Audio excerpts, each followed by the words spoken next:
Пријатели, добар ден и од мене уште еднаш.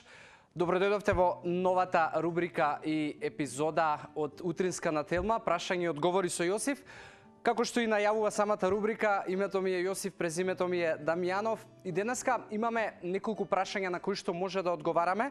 7 се по број и оние кои што можеби се уште не сте запознати како може да ги добиете одговорите на вашите прашања, може да го користите хаштагот AskJosif или па да го користите, да ги користите моите профили на социјалните мрежи кои што може да ги видите на екранов и да ми поставувате прашања и да нормално ги доставувам одговорите до вас или па да ги наоѓаме каналите на кои што може да се наоѓаат одговорите на вашите прашања. Денеска, бидејќи имаме 7 прашања, ќе почнеме одма. Значи Филип Стојановски, кој што прашува што мислиш за утрински тренинг и утрински тренинг на гладно.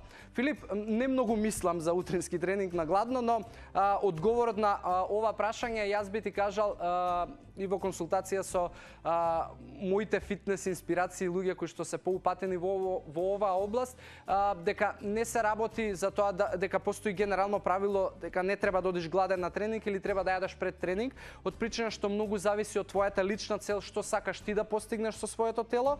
Второ, каков е тренингот кој што го имаш наутро. И она што јас го дознав и научив е дека доколку на сабајле сакаш да имаш кардио тренинг, трчање, ондак најдобро е да ти биде на гладно. Доколку тоа е тежински тренинг, тогаш би требало да не одиш на гладно од причина што ќе немаш доволно енергија за да го издржиш тренингот и може да се наштетиш на мускулната маса.